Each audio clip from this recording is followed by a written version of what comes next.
Boom. What's up, guys?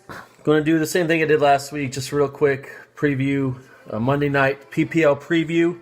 There's a camera of tonight's game between the Lions and the Packers. I'm going to just briefly touch the two games that don't have anything to do with tonight, because I know Rowdy will do the recap video for all the games.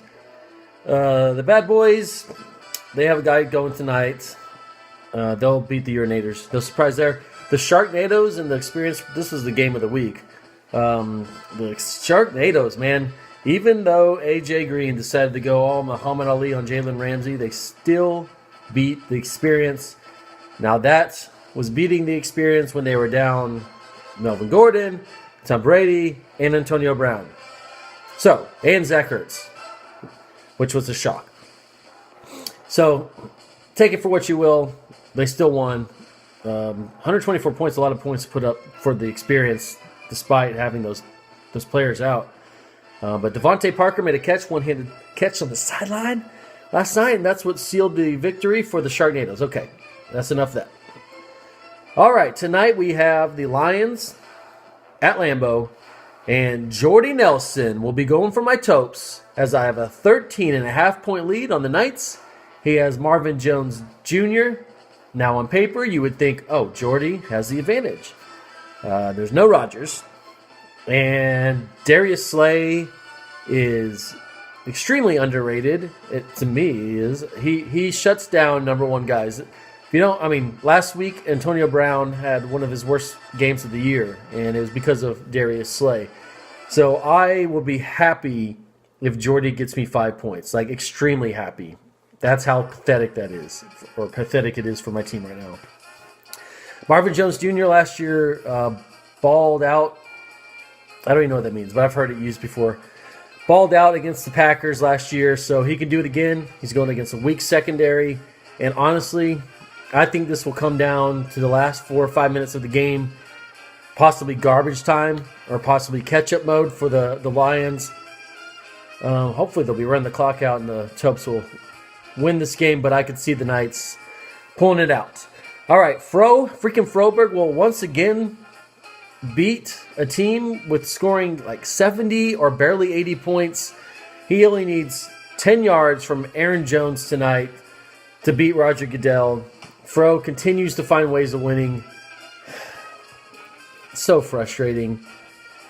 All right, so the Rowdies, they need 10.5 points tonight to beat America's team. They have Golden Tate going against a weak secondary. He could easily get those. And they have the Lions defense. They also have the Lions defense, which I believe are doing really well this year. Yeah, they're the 4th-ranked fantasy defense. They're killing it. And so they're going against Brett Hundley. I know it's in Lambeau, but they've been playing well no matter where they play. They scored 18 points at New Orleans. So the defense did.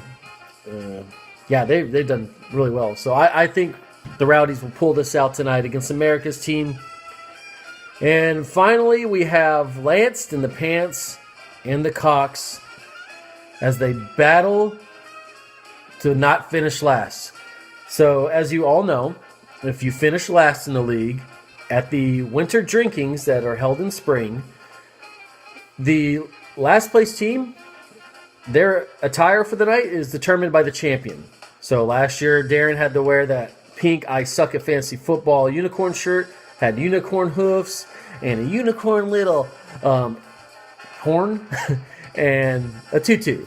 And that's what I decided for him to wear. If the Thrifts win, they get some kind of thrill out of seeing male genitalia, so they'll probably make you wear something scampy that's not original and very questionable that they would determine the loser to wear that. But either way, my point is saying you will be embarrassed in some form or fashion. I don't want anyone to go to the point of embarrassing them that they want to leave the league. I think that's a little extreme. But let's make it, where they're a little out of the comfort zone there. So, tonight, Lance in the Pants, with their 2 victories, they won in week 1 by 0.3 against The Bad Boys. So their first win was the first week of the season. They won by 0.3 points.